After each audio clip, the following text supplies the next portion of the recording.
Welcome, Jared, and everyone else to another episode of Record Live. Jared, I know you've had a busy day, but before we get started and bring on our guest, I'm curious to know, do you have like a highlight of the day? A highlight of the day.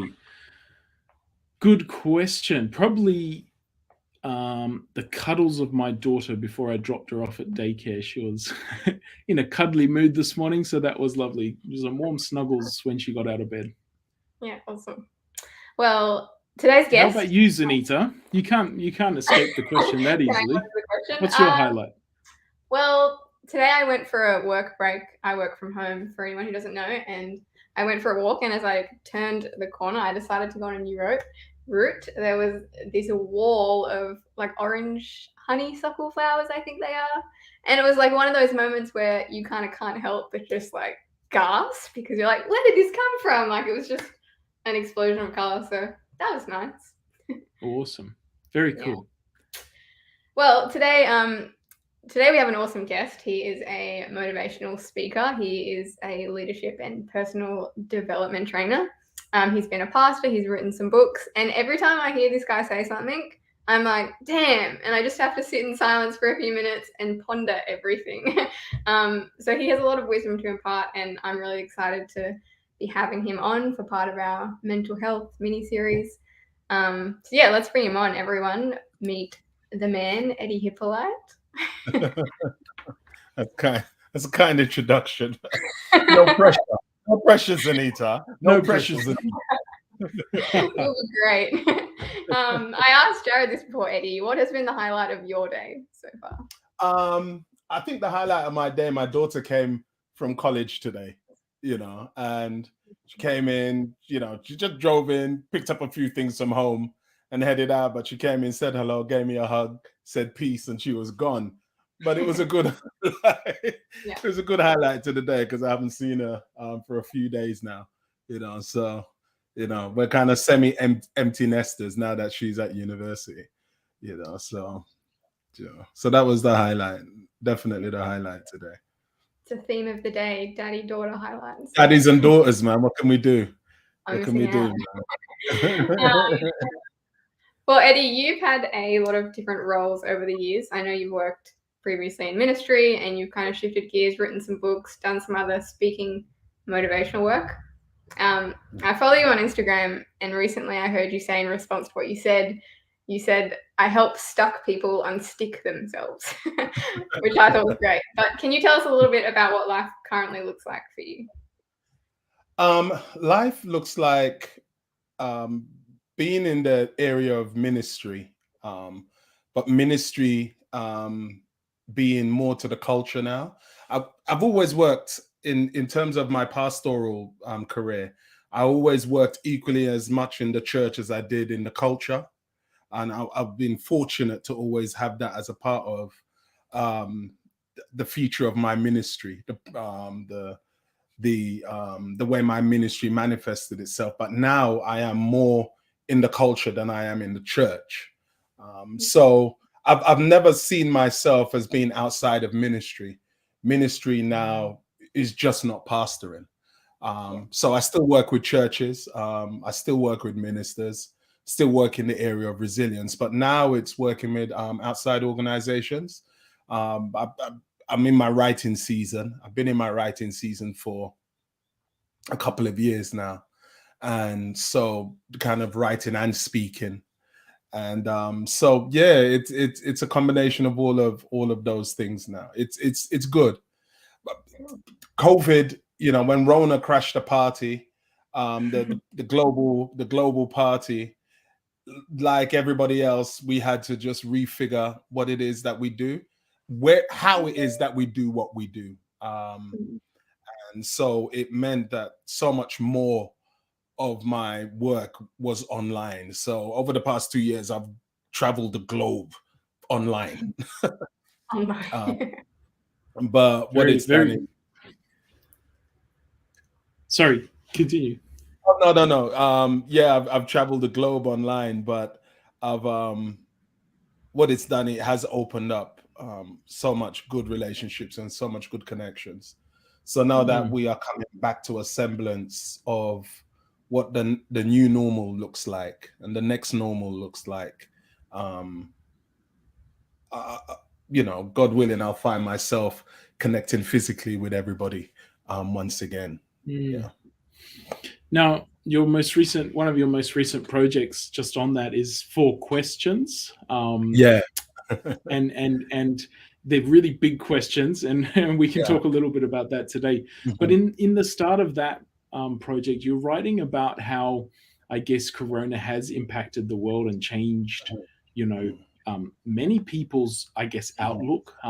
We had an article for Science where we talked about, I think it was the great migration away from work. People are changing roles. People are looking at things, and it reminds me of what Zanita said about helping stuck people get unstuck. How have you seen that this recent season, this past few years that we've been traveling through, how is it getting people stuck? What do you think has changed for people that's really messing up with their heads and just changing what they thought their plan for their lives was, and how they were tracking? It's just thrown them off track. How have you seen the world do that to us? I think what COVID did was disrupt our imagining of the world. You know, you go to college, go to uni, get a job, get a career, you know, have a family, you know, have job security, travel, do all of that stuff. In a minute, COVID took everything, literally everything, you know, and then governments shut down countries. Governments told you couldn't come out of your house. Governments limited your freedom. There was just so much upheaval. And I think what it did was forced everybody not to so much, well, not at first reimagine the world, but actually take a stark look at the world. You know, these things that we call freedoms, like, you know, so many people kind of realize that we have the freedom to believe that we're free until our freedom's taken. And so I think what it did was it put everybody in the place of reimagining what the world could be. I remember being in a conversation with four guys from my church plant in London, Kennington, and I knew them when they were teenagers. You know, 4 of us got in a Zoom chat just together, and they're all husbands and fathers, all of them. And it was interesting talking to them and seeing how they were having to navigate being at home. That the children understand daddy at home, but the children don't understand professional working daddy. But now professional working daddy is having to work at home. And the kids can't understand why I'm shutting the office door and why I'm keeping the kids out.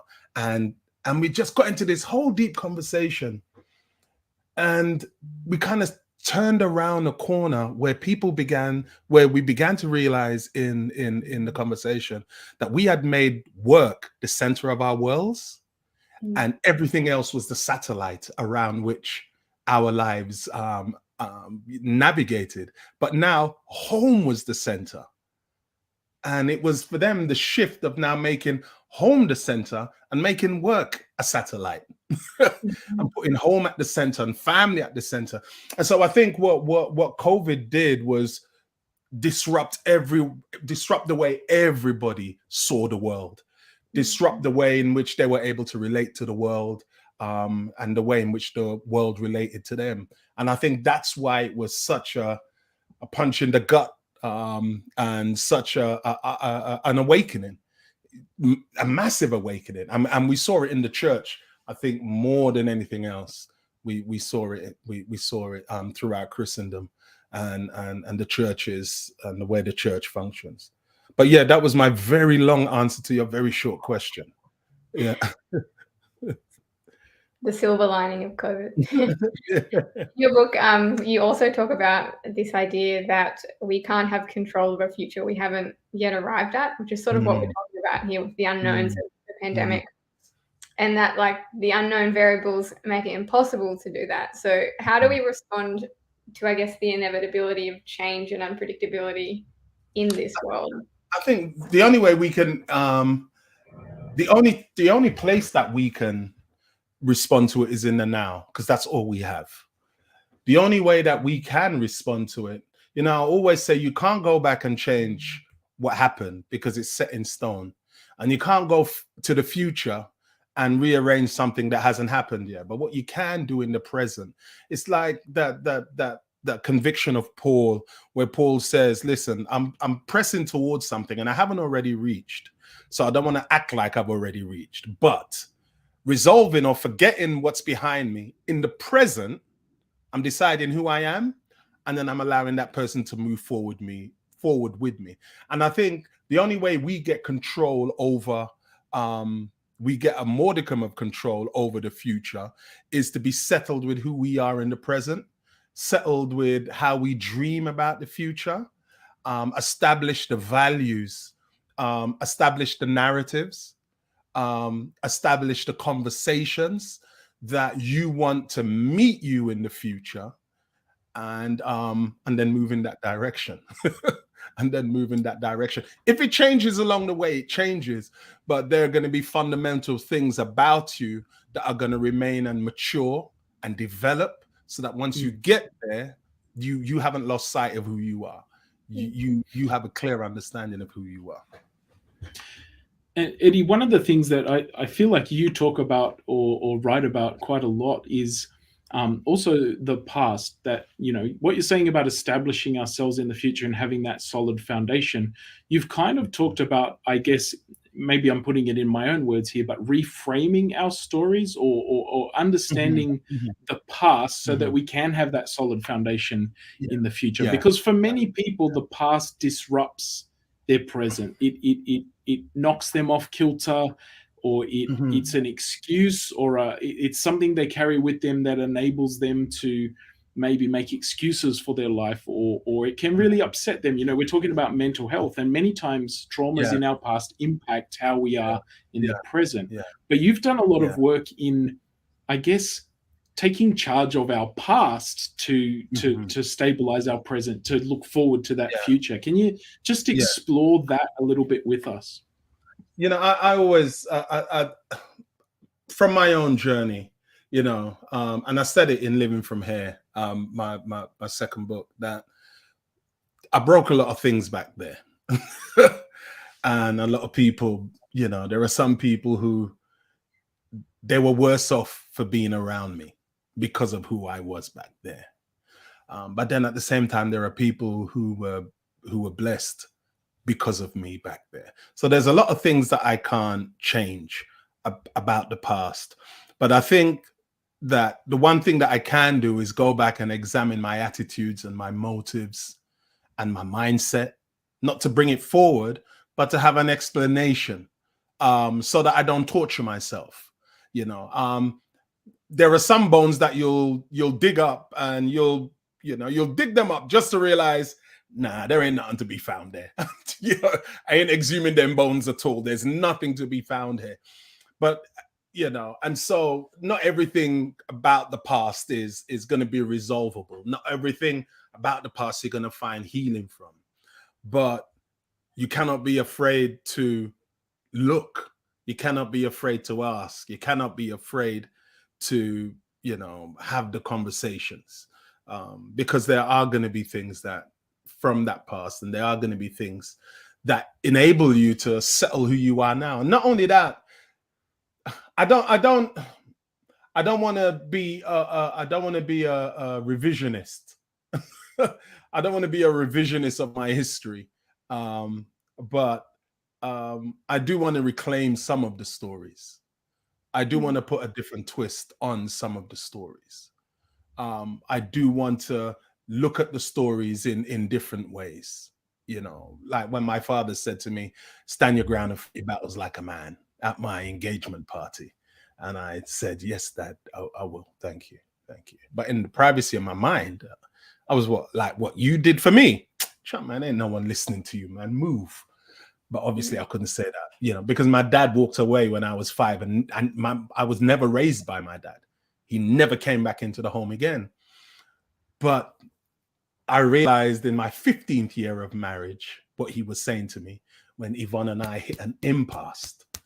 And he was saying, "Stand your ground and fight your battles like a man." You know, I realized that he was saying, "I know what's in me, and I know it's going to come up in you. And when it does come up in you, you need to be more for yours than I was for you. So stand your ground and fight your battles like a man. And so it's, you know, that wasn't revisionist of me. That was just the maturity that comes with time and the honesty that comes with time, and realizing and using that grace and using that learning and using the little maturity you get from that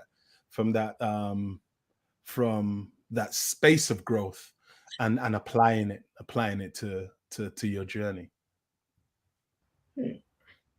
I guess on the topic of your journey, obviously you haven't always been like a motivational speaker and a writer, and you've got your own story. And maybe you can go into that a little bit more, but like, what was the turning point when you were young and to where you got today? Like, what was it that changed for you, that made you change direction? You know, it's interesting whenever I do this. It's interesting whenever I do motivational life developmental work. This question always comes up, and I work in secular spaces, and you know, I've developed the discipline and the skill of consistently talking about God in secular spaces without ever mentioning God. Because it is a skill. It is a skill to move from an ethical and a value structured way that you can. Yeah, I can talk about God all day long. I can talk from a God-centered universe without people assuming that I'm a Christian, or especially that I'm a minister. But the question always comes up, like what Xantia just asked, but what was it? You know? At 17, I got saved. At 17, I got saved under the preaching of the late, great Dick Barron in London.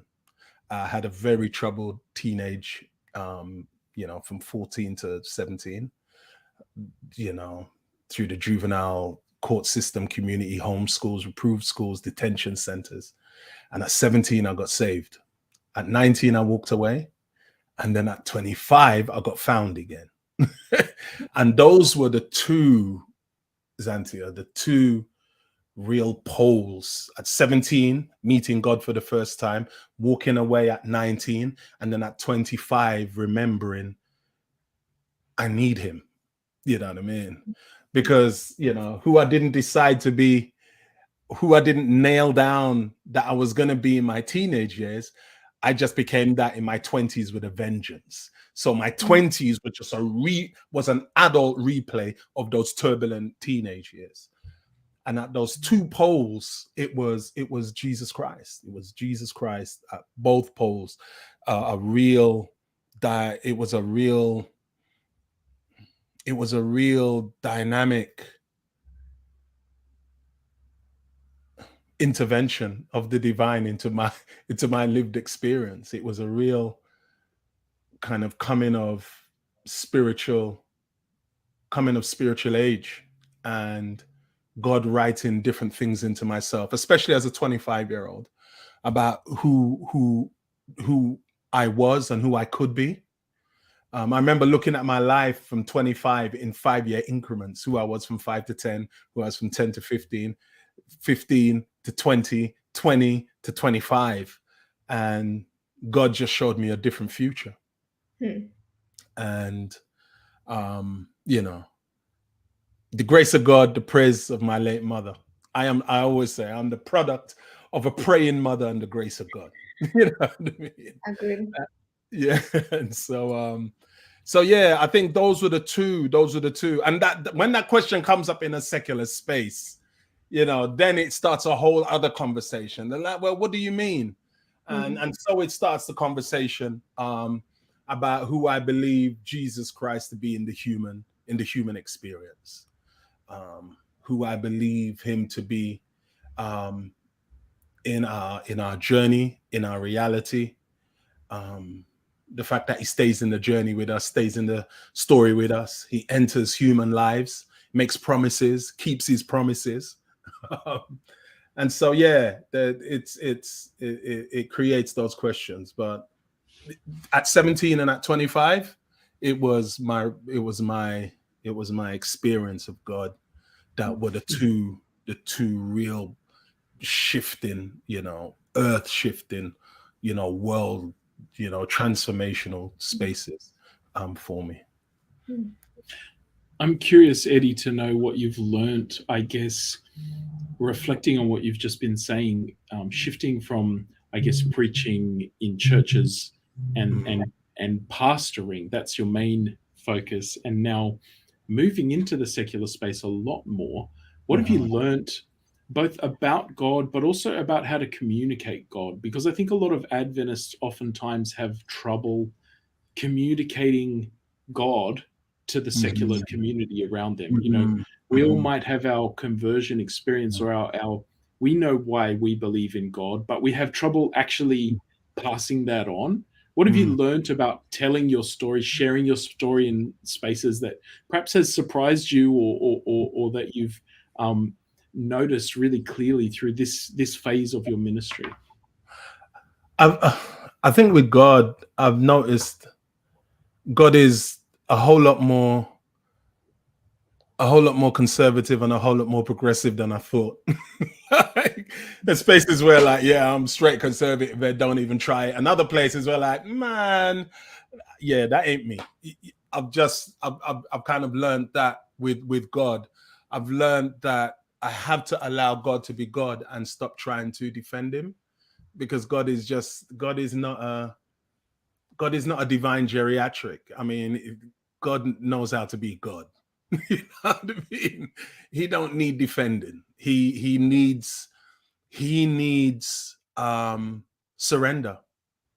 And I think that, and I say that specifically because I realize in the culture, no one, especially when it comes to Christians, no one's listening to what we're saying. They can't be listening to what we're saying because we're in this communication age.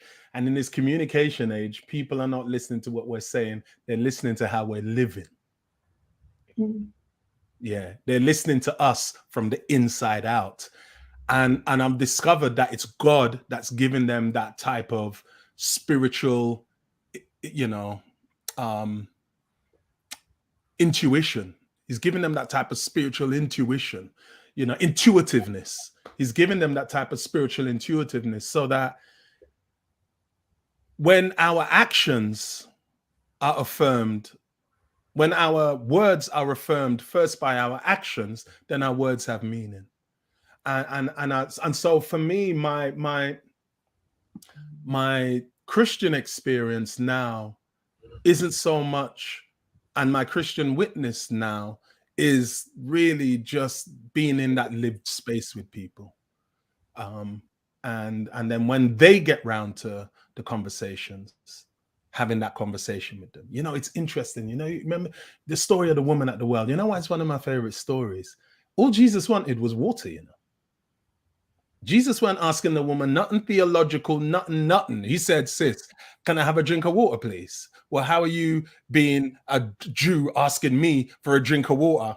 Girl, listen, if you knew who was asking you for a drink of water, you would give me a drink of water. Believe me, you would get water from me. What, are you a prophet?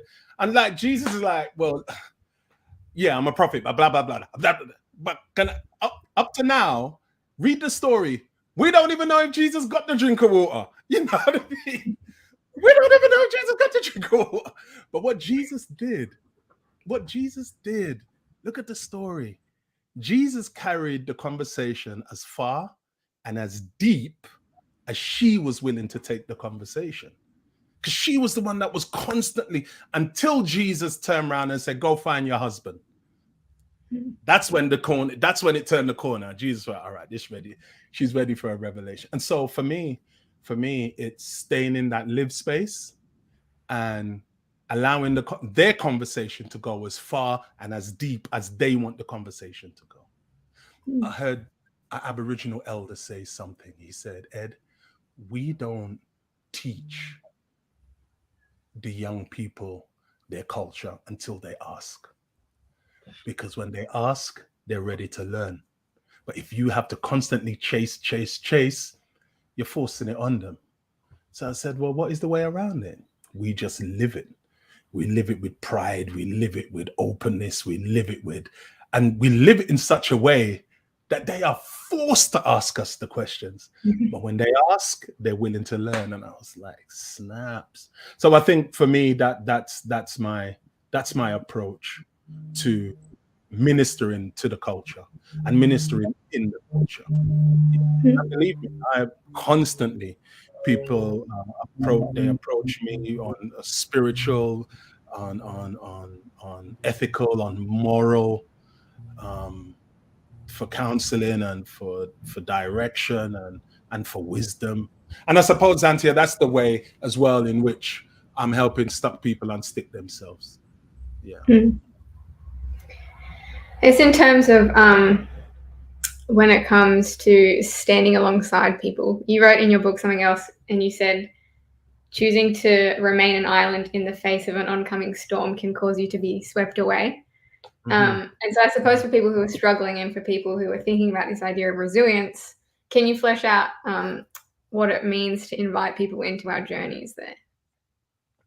You know, inviting people into your journeys is allowing yourself to be honest about, and I've always said, just honest about where you are and how you're doing. We find it difficult, you know, and I posted something the other day. I have to do the second part of it today. That ministers, for instance, let's take pastors, for instance. Pastors will never tell you how they're doing. They'll never tell you how they're doing because they don't want it weaponized and leveraged against them.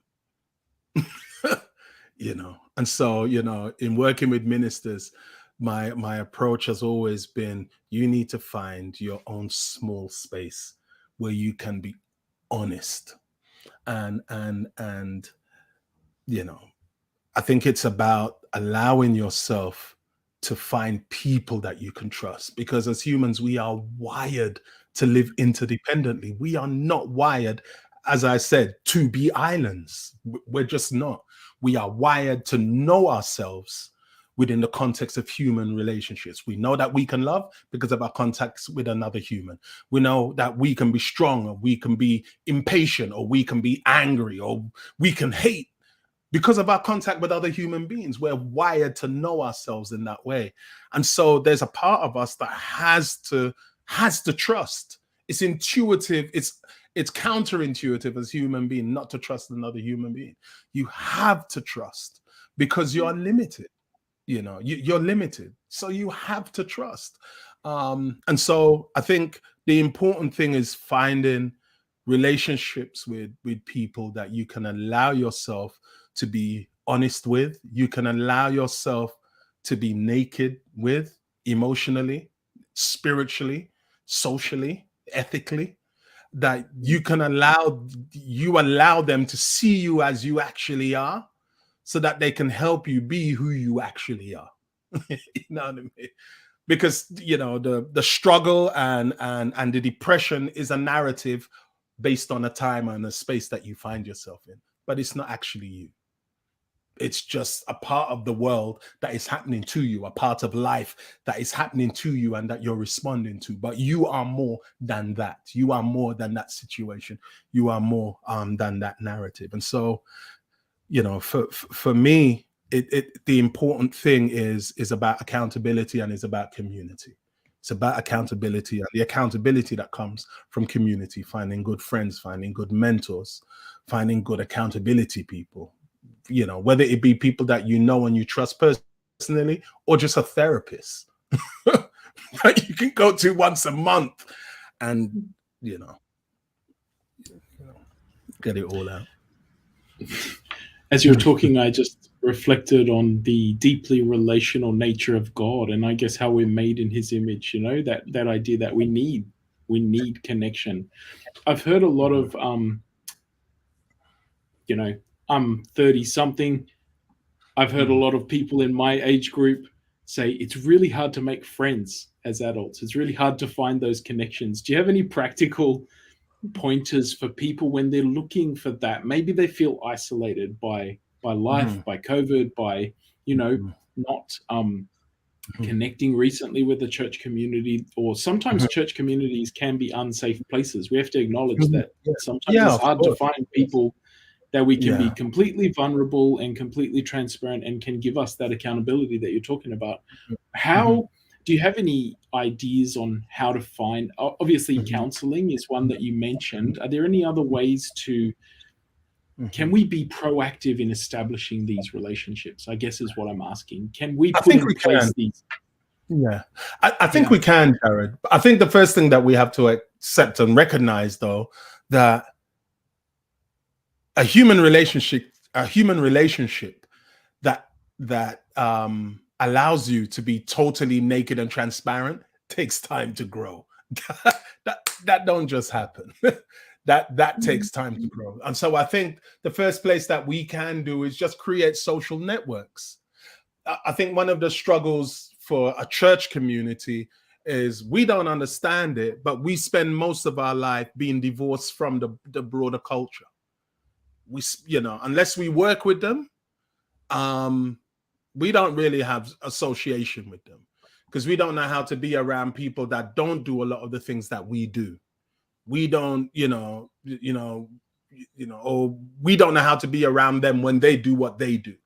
Drinkers and smokers and people who club and people who party and people who just live life outside of what our spiritual norms and our spiritual values are, and so we don't know how to actually do life with those people. But if you allow yourself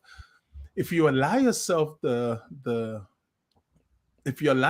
opportunity just to socially just journey with people, whether it be you hold there are organizations that get involved with things within your community. There are things that take place on your road. Your road sometimes has a Facebook page that you don't even know about. You know what I mean?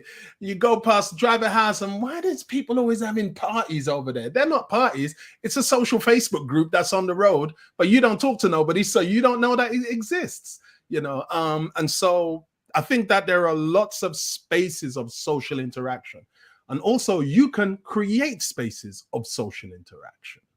You can create spaces in which people can gather around projects, and people can gather around hobbies, and people can gather around special days, and you can just basically hold a picnic, a picnic day for fathers in your garden, because you've got a really beautiful garden, and just invite all the neighbors who are fathers to your Sunday morning breakfast for father. There are lots of things that we can do. We are wired as Christians to be social, but within the social bubble, within the Christian bubble.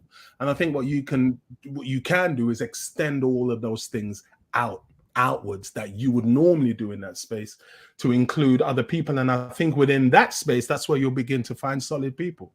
There are friends that I have who are solid go-to friends, and they are not Christian. They don't espouse Christianity. They have no plans on being a Christian, but they love me, and they love being around me, and they love my faith.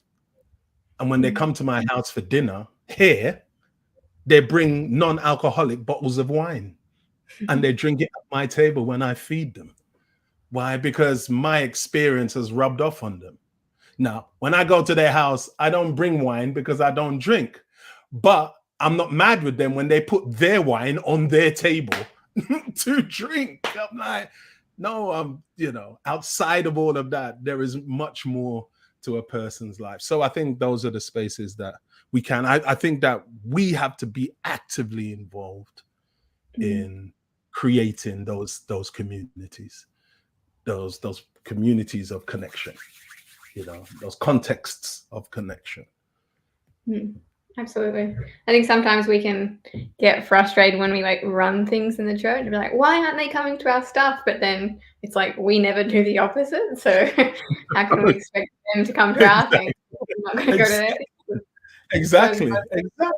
You think about all those churches in the big cities like Sydney, You know, 2 years, every Saturday, people can't get parking, you know, and then we weren't there and they just got their area back, you know. But now that we're coming back, I've always said, you know, I used to say, you know, you know, helping churches figure out how they navigate the culture. I always ask the question, if your church was to close, would the community miss your local church? And if the answer is no, it's because you're not here. Well, every church closed for 2 years. The question is, did the community miss us? You know, we're rushing to get back to open worship, but we're not having the honest conversations about the things that we were doing and the things that we were believing and our practices before COVID shut the church. But we're running to open back up the church and continue to do. And so I think those are part of understanding where we find ourselves and how we reestablish proper relationships now that everything is back open again. Yeah, awesome. You mentioned a little bit before about this idea of surrender.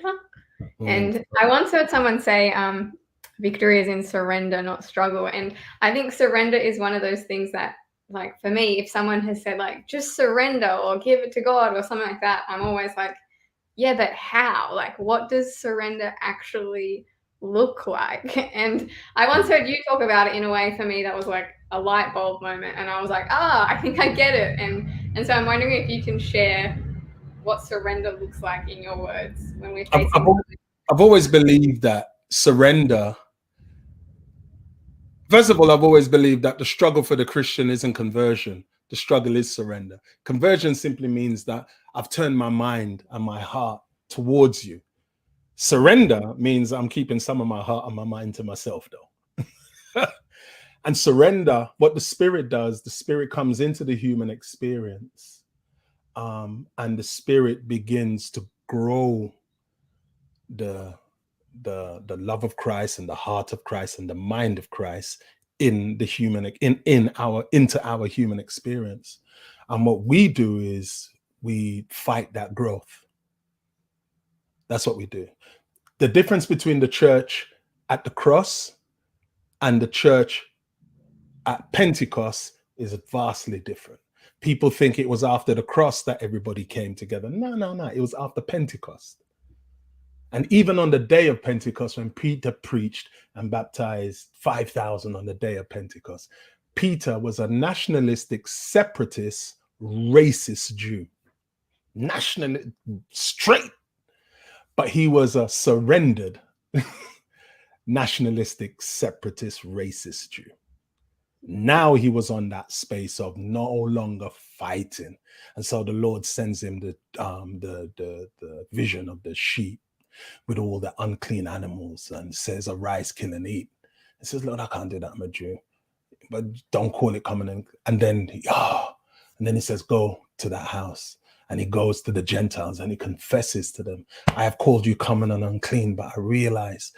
And he had fellowship with them. But when the Jews came around, what did Peter do? Peter went back to being a nationalistic, racist, separatist Jew. Why? Because he was still on that journey of surrender. And surrender meant that he was fighting the growth and the change that the kingdom was trying to bring in his experience. So when we talk about surrender and give it to God, you have to be honest and recognize, where is it that you're fighting change? Where is it that you're fighting growth? Where is it that you are fighting transition? Because that is your journey of surrender. That is your journey of surrender. And you know, what did the Spirit do? The Spirit sent still growing Paul, Mr. The things I don't want to do, I do, and the things I do, I don't want to do, and I don't know what to do. Help me, what do I do? He sent still growing Paul to still growing Peter. Peter said he showed me the better way. Paul said I showed him the better way. And so, yeah, that's the journey. And the journey of surrender is that we stop fighting the change. And we fight it through procrastination. We fight it through excuses. You know, we fight it through projection. We fight it through denial. You know, there are myriads of ways in which we fight the change and we fight the growth and we fight the transition. But that's the true work. That's the true, and it's difficult. I ain't gonna lie. I struggle with surrender. I struggle. You know, it was my journey in ministry. You know, I remember while I pastored, my gospel was Jesus, relationships, and service, and love. You know, and just being accused of being a preacher of low and no substance. Eddie Hypolite is a preacher of low and no substance. Why? He talks too much about love and he talks too much about Jesus. You know, he talks too much. And I remember one day saying to Jesus, I don't want to talk about love no more. Please, please, it's too hard. Let me go back to the easy stuff. Let me go back to the beasts and the prophecies and the Jesuits and you know, please let me go back to that easy stuff. This love thing is too hard. I remember one time writing a sermon in tears. I don't want to preach this. You're like, boy, I ain't giving you nothing else to preach. I don't know what to say. It's either going to be this or the Eddie Hypolite show. You work it out. I don't want to preach this. You know what I mean? And yeah, because it was hard. But that's the process of surrender, because you have to leave yourself behind. And sometimes you're afraid because you can't see all of the person that God has waiting for you down the road. And sometimes I ain't gonna lie, that's scary, you know. But sure, if you can trust him, if you can trust that he knows what he's doing, you can trust the result that you can't see. Yeah. Your consultancy business, your current ministry is called Empowering Your Resilience. I notice, and I like that. And you know, in the last few weeks, we've talked. We've even touched on some of the things in this mental health sort of mini series that we've been talking about today: vulnerability and transparency. We've talked about community and how that can help. But I'd like to touch, as we finish up, just on the concept of resilience. Having resilience in the face of, you know, how do we get our resilience empowered? We don't want to steal your thunder and you know, all the stuff that you're doing, but if you can give us some practical help, how do we as everyday people, as Christians, as people who are struggling to surrender and struggling with isolation and with coming out of lockdowns and finding a new normal, how do we find resilience? How do we foster resilience in our lives, in our kids, in our families, in our churches? How do we discover, just in a nutshell, as we wrap up, some of that resilience that we need? Resilience is not just the power to bounce back, and you know, in a dictionary definition, and even in a psychological psychology definition, is the ability to bounce back, the ability to find yourself again after trauma, after upheaval. And yeah, it is. But I think what is missing is, why is that we're able to do that? Why is that we're able to do that? We're able to do that because we remember the narratives that the trauma robbed us of. And that's what happens. Upheaval, trauma, loss, it creates a narrative. You believe that narrative and you forget who you were. And I think the work of resilience is enabling people my work in resilience is enabling people to remember the narratives that define who they were. So I think from just a practical point of view, you know, with our kids and with our friends and helping people unstick themselves, that we can all do is just ask, well, what stories are you telling yourself right now? You know, what are the things that you're telling yourself right now? What are the things that you've forgotten about yourself? Yeah. You're going through this now, but what has this made you actually forget about yourself? And sometimes we forget that I am actually a patient person.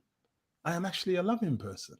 You know, I'm actually much more determined, you know. And so the question is then, well, why are you believing this now? Well, I'm believing this because of this situation. All right, well, let's now begin to deconstruct this situation and reconstruct the way you think about yourself. And I think that what it is that now spurs people like, actually, hold on. I'm not this weeping, I'm not just this weeping willow, this, you know, wilted flower. And then you begin to come back because you remember who you are. You know what I mean? Like, hold on. I never used to pray like this, man. Oh, gosh. And then you begin to get back up again, you know. And I think that's what we can do. We can enable and we can empower and we can. One of the reasons why I always say you journey in community is because sometimes your friends, you know, like, you know, you'll be friends with Xantia and Xantia finds herself in a space and I'll say, hey, Zan, Cha, you remember that time when we was at camp and you said blah, blah, blah, blah, blah. And Xantia's just like, oh my gosh, how did I forget that? And all of a sudden the sun just shines in her mind again. Because what happens is when we journey in community, she may say something and I think, oh, that's so precious. But because she's so brilliant, she just, you know, she just throws out all these starbursts everywhere, as Xantia does, because she's just brilliant, you know, and I'll catch it and I'll put it in my pocket. And without even knowing, Xantia finds herself in a space one day when she's down, and I pull out that starburst memory and I'm saying, oh, Xantia, remember blah, blah, blah. And she's like, oh my gosh. And I think those are the ways in which we enable people and we empower their resilience. You remind your children and you remind your friends and you remind your loved ones and you remind your colleagues, you know, and you remember, you know, I remind pastors, you know, and the work that I do with ministers, you know, I remind them of the beauty of their calling before the conference came calling. You know what I mean? Or the pressure or that local church board meeting, you know, and then they're like, oh, well, I don't remind them. I enable them to remind themselves. Or there may be other ministers who say, yeah, but don't you remember such and such? Oh, I remember when you preached that sermon and you said blah, blah, blah. And what that does now, it's the remembrance that empowers resilience. Because people come back to who they actually are. They make their journey back to who they are, and then they grow further from that person too. They grow, you know. And so, yeah, I think that's the way we can do it. You know, help people remember the stories, help people remember who they are, help people journey. You know what I mean? And so, and that's how you create good culture as well. That's how you create good culture. I love that. Well, thank you so much for everything you've shared. I feel like we've just scraped the surface of what we could ask you. But I do know that your book, 4 Questions, is actually a free book. So you unpack a lot. And the audio book is free as well. Yeah. And the audio book is free as well. Yeah. So please. So can you just tell people where they can find that if they're interested? You can find it if you follow me on Instagram, go to the link in my bio, or you can go to my website, which is EYRlimited.com. EYRLTD.com. Go there and it'll be the first, you'll see it on the main page. And just download it. Press on the link and you can or just pressing this link here and enjoy please enjoy it. Do the work. You know, at the end of every chapter, there's those reflection questions, and I call it doing the work. And I always say to people, do the work. In the background, you know, yeah. I have a friend who is a counselor, and she would just listen to the audio book, and she wrote to me and she said, you know, in the audiobook on the second question, how are you? You asked the question like, how am I? And this says, yeah, so how are you? And I asked the question and then I asked the question the second time and she said, it threw me off. because I honestly felt that this was the first time, at least during this whole COVID period, that anybody had even asked me how I'm doing. And she said, I paused it and I ran and got my journal and I started writing down how I'm doing. And then I continued listening. So I always said to people, do the work, do the work. I think you're gonna benefit. You're gonna benefit. Awesome. That's great. Well, Eddie, we're really privileged to have you with us today. Thank you so much for your time. We've been giving our guests our new book, Living Kingdom, The Parables of Jesus, Fresh Perspective. So if we'll get your address and we'll send you out a copy. I'll text my address. I'll text Antia my address. Send the address through, and it'll be great. We'll be very happy to share one of those with you. But yeah, thank you. God bless you in your continued ministry and the work that you continue to do in the community and for ministers and for all sorts of people. We really appreciate you, and we thank you for joining us today. It's a pleasure. Thank you. Thank you for having me. Thank you.